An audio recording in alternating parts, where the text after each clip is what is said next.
Why do influencers give such bad Etsy tips? There, I said it. People give some really bad advice out there. Now, I'm not throwing shade on any influencers. I'm probably throwing more shade on myself than anyone else. But I'm not thinking of anyone specific. So if you hear someone doing something wrong, I'm very much not telling you to go off and give hate to any other influencers.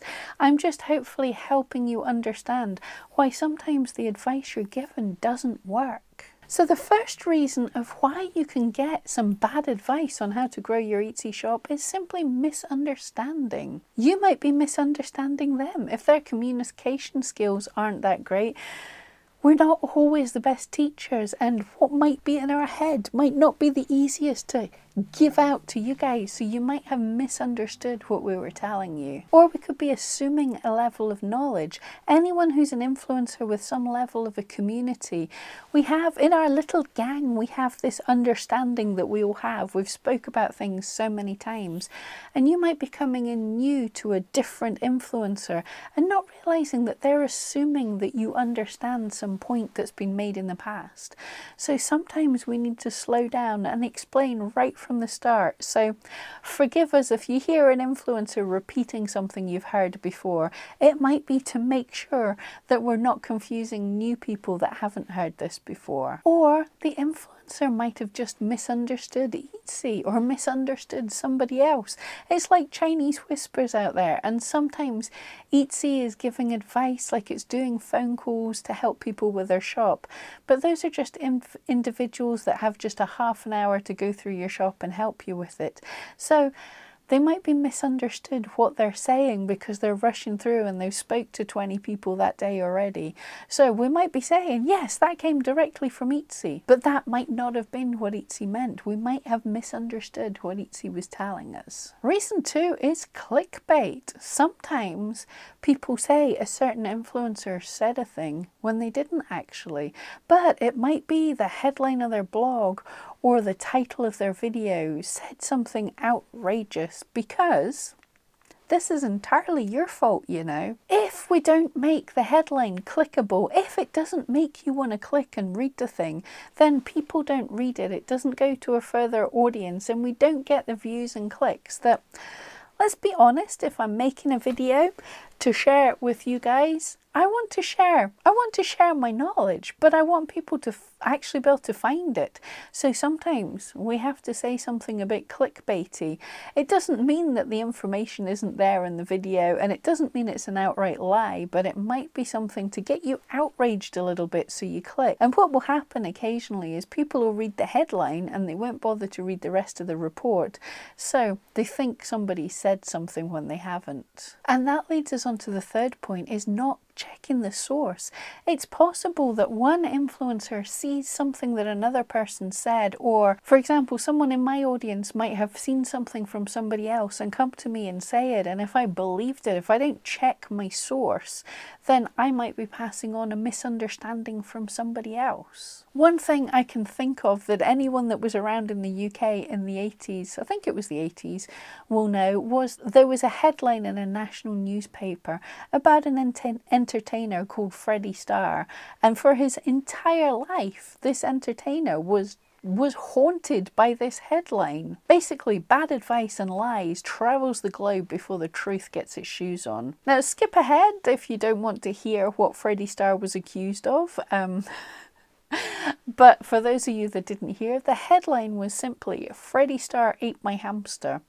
And people stalked him with that for his life. Every interview just about, the poor guy was asked this thing. A lifelong vegetarian, this was not true, but he had to deny it all the time. So people are not even bothering to check the sources. That headline ran, people believed it, it was what the entertainer was known for. Another reason you might be getting bad advice is it worked for them. This is the weird thing about SEO advice, is if someone's a massive seller, if someone's been around for a while, if someone's selling different items from you, different things might work. This is where much superstition comes from in humans. This is why certain football players have lucky pants that they wear. Does this item of underwear help them play football any better? No, except for in their head it maybe does, but there's no magical abilities to these. So it's the same if someone's tried a thing, if they've renewed their listing or created a listing at 4 p.m. every Monday and their sales picked up from that point on, they might believe that correlation equals causation when it doesn't. There might be a different reason for it. Or the same, we talk about keyword stuffing all the time, and lots of people say it totally works for them. And it does, because a larger established shop might see really good results for that. But someone with a different sized shop or with a different audience, it just might not work. So no matter who is giving you the advice, you've always got to experiment with it, because although it might work for them, it might not universally work. In fact, very little universally works. Could be advice from the past. Things change over time, algorithms change, audiences change. So what someone learnt to grow their shop 10, 15 years ago is not necessarily the same that's going to work for you right now. So historical advice, historical tips and tricks, they might not necessarily be working right now. Another thing that so many people are guilty of is they assume SEO advice works from all platforms. So they might be an expert in Google SEO, if anybody is such a thing, but they might be an expert in this, and then just assume that that works for Etsy. They hear advice from these experts and assume this must be the correct thing. One very good example of this is lots of people will advise before you start up a shop, like market research, figuring out what's selling loads of, finding the shop that sells the most of that thing and copying that shop. Now this kind of thing might work in somewhere like Amazon. I'm not even sure if it works there, but it might work to copy the big sellers. But on Etsy, where the SEO is different, that doesn't necessarily work, because a shop that's making big sales for one keyword has so much higher ranking power. So I hear it all the time. People say, but I'm using the same tags, I'm using the same titles. Why is this not working? Because you don't have the quite the same power. This is like you copying Jason Momoa's CV, attending the same casting as Jason Momoa, and then saying, why am I not being cast? Because you're not Jason Momoa. You don't have the authority in that kind of thing. And the final thing I'm thinking here is they might have read it in a book. There are lots of really great self-help and business growth books out there, or courses, or all sorts of things. But the problem with them, there is a thing, it's known as a contrepreneur, where there's a person who's an entrepreneur only on teaching people how to be entrepreneurs. They haven't necessarily done the thing, but they've done the research and they've heard how other people have done the thing. So you're getting second, third, fourth hand knowledge. You're getting some advice, marketing tips, ideas that were researched in the 70s in a totally different world.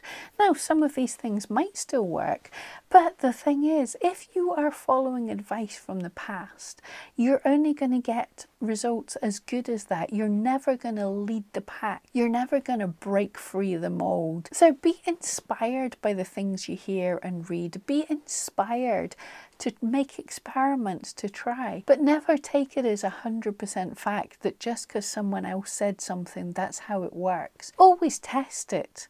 Make sure you're understanding what they said, make sure it's up-to-date advice, make sure it works for the platform you're trying to fit it into. So none of it's bad advice if it works for you, but make sure it does work for you. So I'm not saying that influencers are giving you bad advice on purpose. It might just not be advice that works for you. We each have our own path to follow.